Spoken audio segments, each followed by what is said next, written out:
The game's protagonist, Cloud Strife, is a former member of Shinra's elite military branch known as Soldier. He has since become a mercenary and joined forces with an anti-Shinra resistance group known as Avalanche. While working for Avalanche, Cloud and his companions find themselves going on a journey around the world, locked up in a conflict between the dying planet, Shinra, and Sephiroth, another former member of Shinra's elite soldier unit and the principal antagonist of the game. As you might imagine based on one of my earlier game reviews, I consider Sephiroth to be one of the greatest villains in video game history. He's completely insane, and yet his madness oscillates perfectly between that of a psychotic killer and that of an innocent victim of circumstance.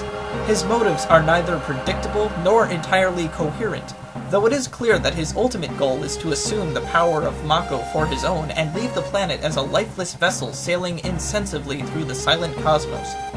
The breaking of his once stable and confident mind is very similar to the madness of Shakespeare's King Lear or Lady Macbeth, and it drives him to such levels of evil and calculated lunacy that every time I encountered him when I first played through Final Fantasy VII, I felt oppressed by the deathly atmosphere that the game takes on every time his black form appears on the screen.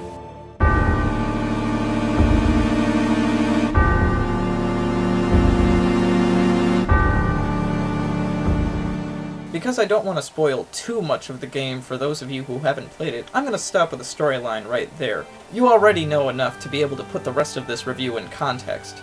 But not only that, but I could just keep going and make one very long and convoluted video just on Final Fantasy VII.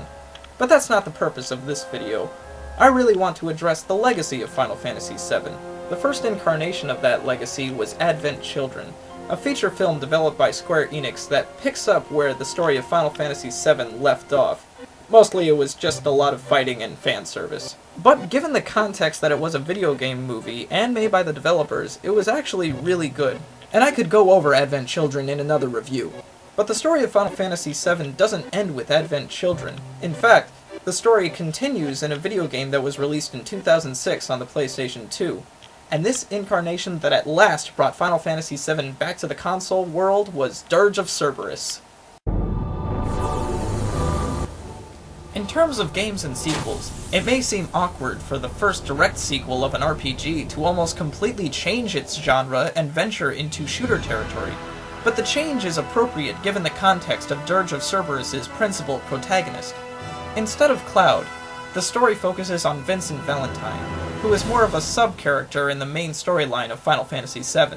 In fact, although Vincent clearly appears a couple of times in the game's instruction manual, and it lists him as one of the main characters, you could actually play through the entire game without ever meeting him, and the main game doesn't even make any reference to his existence unless you manage to find out how to get him to join your party. And that, in and of itself, is a chore. It involves going to an estate owned by Shinra, the aptly named Shinra Mansion, and just through raw exploration you'll have to discover that there is a safe on the second floor whose secret combination is hidden in the mansion in parts, and all you'll have to go by to find the numbers of the combination is a series of cryptic messages. On top of all that, once you enter the combination, there is a seriously cracked out boss living inside the safe that you'll have to kill before you can get the loot within. Inside the safe is the item needed to summon Odin to help you in battle, and a key. If you focus on the immediate reward of the summoning spell, you may overlook the key entirely, which unlocks a door in the basement of Shinra Mansion. It is there that you finally find Vincent and can convince him to join your party. This is not easy, and I'm sure that more than a few gamers have finished Final Fantasy only to wonder, where the heck was Vincent this whole time? Anyway, being a secret character, the designers of Final Fantasy VII didn't put very much into the game to explain who Vincent really is or why you discover him sleeping in a coffin like a vampire. Now, there are a few cutscenes that explain that he was once a Shinra employee and that he was in love with a scientist named Lucrezia, who Vincent explains is the mother of Sephiroth. However, while Vincent was courting Lucrezia, she was also being romantically pursued by an infamous Shinra scientist named Professor Hojo. The ensuing love triangle results in Hojo violently targeting Vincent out of jealousy, and through a series of coercive moves and wicked manipulative ploys, Hojo wins Lucrezia's hand, and Vincent winds up being the subject of a gauntlet of the mad scientist's torturous experiments. This is all vaguely referenced to and suggested throughout nuances in Final Fantasy VII. And it is clear that one of the purposes of Dirge of Cerberus is to address the gaping holes in Vincent's backstory, and piece together his tragic tale as the demons of his past are literally resurrected from the underground and force him to confront the nightmares that continue to dwell in his heart, even after the events of the original game. Dirge of Cerberus begins several years after Final Fantasy VII, and while the rest of the world seems to have recovered from the catastrophes that rocked the planet thanks to Sephiroth, Vincent Valentine seems to be even more of a despondent recluse now than ever, and his clear shopping spree at Hot Topic has done nothing for his mood. His stagnancy is brought to an abrupt halt, though, when the town of Calm is invaded by a residual secret army of Mako-infused Shinra soldiers. Well, I guess it's time to go from 0 to Superman in 2.3 seconds.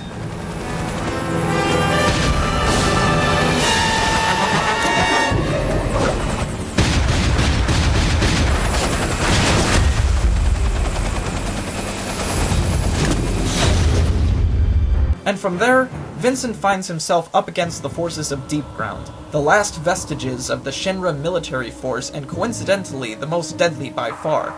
The Deep Ground troops literally have the lifeblood of the planet pumping through them, and some, through the courtesy of mutations and modifications made to their bodies, have become superhuman killing machines, with powers ranging from near invincibility to dimensional manipulation, to plot contrivance.